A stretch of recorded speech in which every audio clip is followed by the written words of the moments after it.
My lords, today I bring you a report regarding one of our newly found colonies. Most notably, we have been attempting to colonize a planet using entirely machines, drones to be specific. They are capable of independent thought and are mostly self-sufficient, able to perform basic maintenance upon themselves as required. The colony, designated Omni Prime, has had significant difficulties in getting to an appropriate operational standard. Thus, we've installed a Sapient AI program to oversee the development of the colony. It has detailed a somewhat narrative report, and I shall read it for you now. Since settling on Omni Prime, we have noted increased arthropod activity, specifically tiny colony-building insects that we have designated the Myrmeku. These Myrmeku have become unexpectedly productive since we made planetfall. The Myrmeku is an extraordinary alien creature that resembles tiny ants, but their unique characteristics set them apart from their Earth-based cousins. These miniature beings inhabit subterranean worlds, seemingly weaving a complex network of burrows and tunnel systems. The Myrmeku colonies exhibit an astonishing level of cooperation and organization that would rival the most advanced earthly social insects. These diminutive creatures typically measure just a few millimeters in length. They have iridescent exoskeletons that shimmer with an array of vibrant colors and help them blend into the subterranean environment. Their mandibles, while small, are remarkably strong and agile, allowing them to carve out intricate passageways in the soil with astonishing precision. The Myrmeku colonies are characterized by a strict caste system, with workers tirelessly excavating tunnels, tending to fungi farms, and caring for the larvae. The queen is significantly larger than her subjects and resides in the heart of the colony, laying eggs that hatch into the various castes. Remarkably, Myrmeku colonies are bioluminescent and emit a soft otherworldly glow that illuminates the underground realms they live in. They are indeed a most interesting species, and until we landed on the planet in number, they appeared to be content to stay mostly underground. We know that their underground colonies are spread across the continent in great numbers, but for reasons unknown, they now appear to be coming to the surface and building their dirt structures above ground. It is unknown if they are searching for something above ground or fleeing from something beneath them. Several days have passed since my last entry. Today, our colonization drones were viciously attacked. Several drones were performing scientific scans near one of the now above-ground colonies. However, it appears that they ventured too close. Although they offered no threat, upon approaching the vicinity of the colony, they were quickly swarmed by thousands of Myrmeku. The tiny insects entered through openings in the drones' frames. They entered through panel gaps and filled the drones inside with their mass. The victims were quickly overwhelmed. The fallen drones were carefully recovered and immediately disassembled, but no conclusive data was collected as to the insect's purpose. We have no idea why they attacked, but we do now know how they were able to damage the drones so quickly.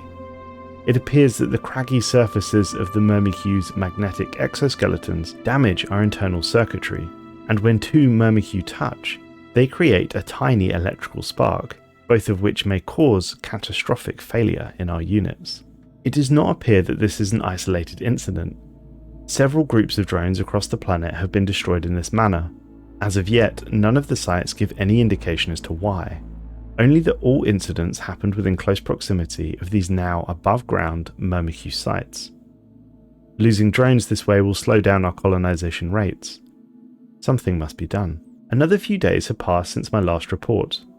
With astounding speed, the Myrmeku have built several sprawling structures close to our settlements across the planet and have begun expanding outward towards our colonization habitats. We are now losing drones by the hour. We have enacted containment protocols, namely using copious amounts of flamethrower-equipped units. Normally these are designated for jungle clearance. However, their mighty flamethrowers appear to be holding the bugs at bay for now. A small bonus is the number of destroyed drones available for autopsy, and this has revealed the disturbing reason why the Myrmeku are interested in us at all. It appears the insects consume the insulation material of our memory chips, specifically the compound Terralite. These drones can be repaired, of course, as memory circuits can be replaced and backups restored. However, replacing the parts means delays for the construction of new units. We have now completely sealed all of the structures to the outside environment, to keep the Myrmeku insects out. The entrances of both new and existing buildings have been outfitted with metallic strips. These are specifically designed to be magnetized, and they suck the Myrmeku onto them, like iron filings onto a magnet. They appear to be working well, and for now our dwellings are safe havens, but drones are still being lost in the field. Upgrade kits to house our memory chips in additional protective ceramic shell have been developed and field tested. Unfortunately, the Myrmeku mandibles are strong enough to eat through the material, given enough time and numbers. They are most hardy indeed, but this does buy us time, if not victory. We have begun to send flaming units to kill off the Myrmeku nests on ground level. It was easy enough to destroy the structures above ground with fire and explosives, but the underground colonies were buried deep enough that they were unfeasible to completely eradicate. We attempted to use a flammable, expanding foam. The foam is pumped into the burrows, expands, and then we ignite it in a wonderfully large explosion. Although this makes for quite good entertainment, it is not a viable approach to eradicate the deepest burrows, and it does make quite a large mess. We lost even more drones during this operation.